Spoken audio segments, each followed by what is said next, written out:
Kids say the darndest things. About 2 years ago, on Mother's Day, my then 9-month-old woke up and spoke her first word, Papa. That was literally her first word at 9 months, Papa. And said Papa wasn't around. He'd been away for the longest time. I'm a work-from-home mom to a toddler, and I'm also an army wife who usually moves around with her husband. Around the time that our baby was to be born, he was away, and he went off on a posting I couldn't be on with him. And then he went to another that I couldn't be at with him.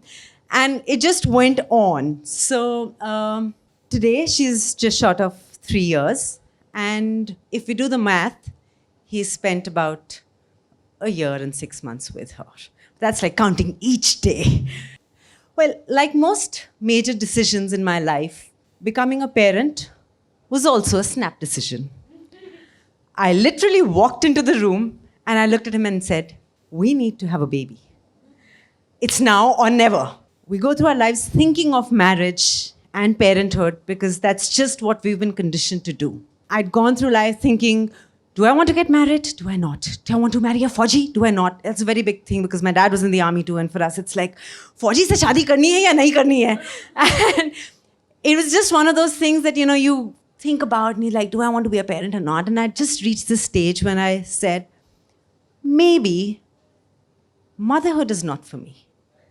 Or if I become a parent, great. If I don't, great. I'm doing all right. I was freelancing.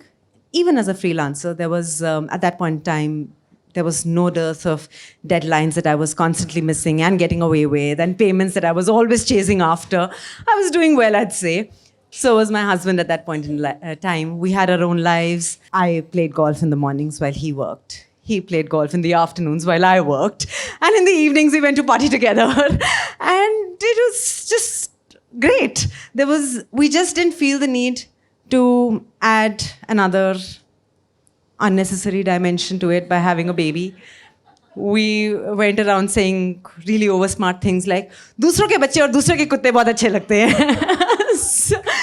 And I was making a cup of tea for myself. And suddenly in my head, something snapped. And I'm doing the math. Okay, if we start having a baby right now, decide to start making a baby, how long is it going to take? 3 months? This is how long before he goes off to his field posting, which we knew was due in a few months' time. And if he goes there, by the time he comes back, this is how old I'm going to be. Do I want to have a baby at that stage in life? Do I not want to have a baby? And I just said, okay, you know what? 3 months is what we need to give ourselves. And I just walked him and said, 3 months. We're doing this now, or it's not happening? Do you want to be a dad? And he looks at me and he says, I want to be a dad. If you say now, it's now. And fortunately for me, my baby-making math worked.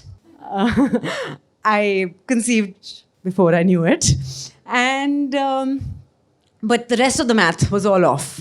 We were going to be celebrating the first birthday around the time my husband came back home.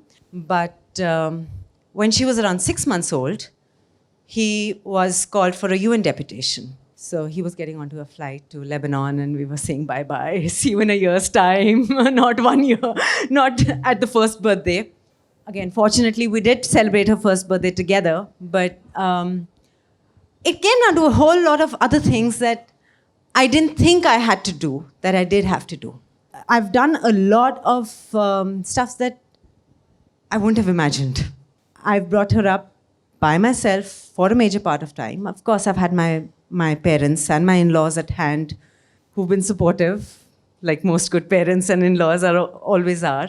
One of my biggest learnings has been the importance of community in our lives.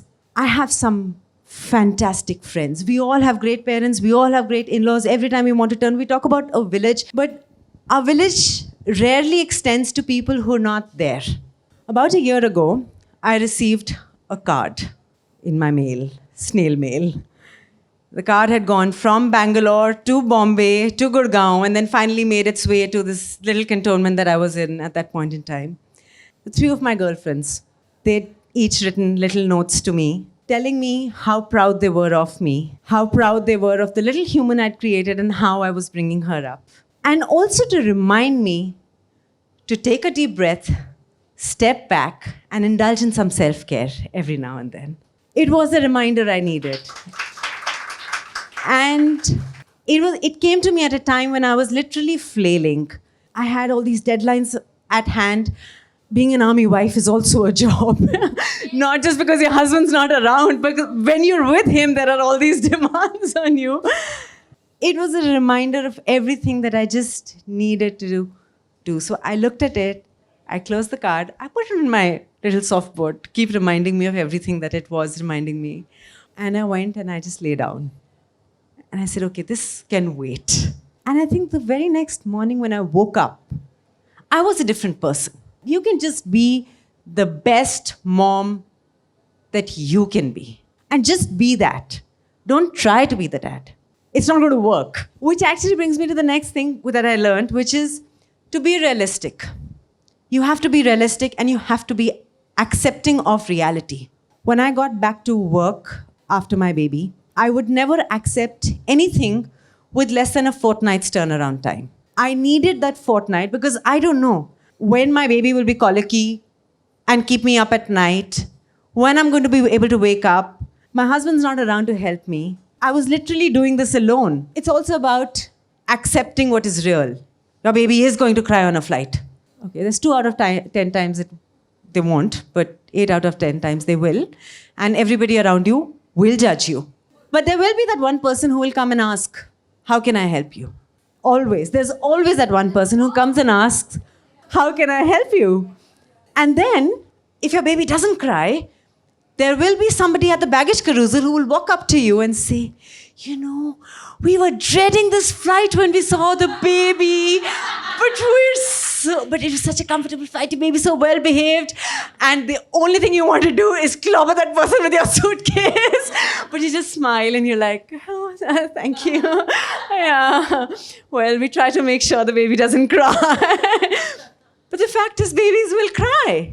What you need to remember is to not shrink when your baby cries, which is what we all tend to do. And this not shrinking was something that was actually reinforced by somebody fantastic I worked with. Don't lose sight of the fact that you've been blessed with a good kid who lets you do what you want to do. And just remember that she's a baby. You don't have to apologize for being a parent.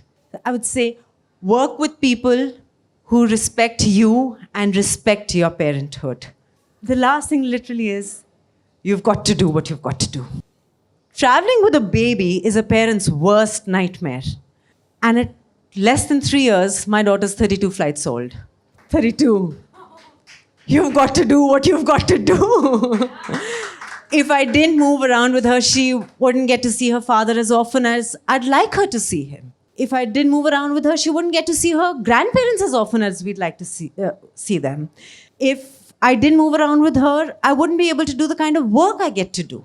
You've got to do what you've got to do. And you be you.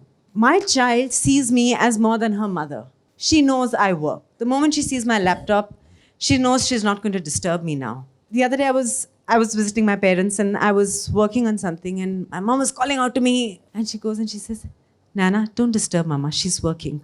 Being a parent will always be part of my identity, but it doesn't define who I am.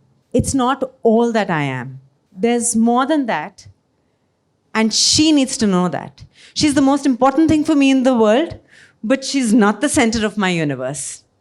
To me, I think that's really important. She needs to see me as a person with flaws, with moods, with shortcomings, and as a person who will not always do the perfect thing, but who's going to have her best interest in mind. Always.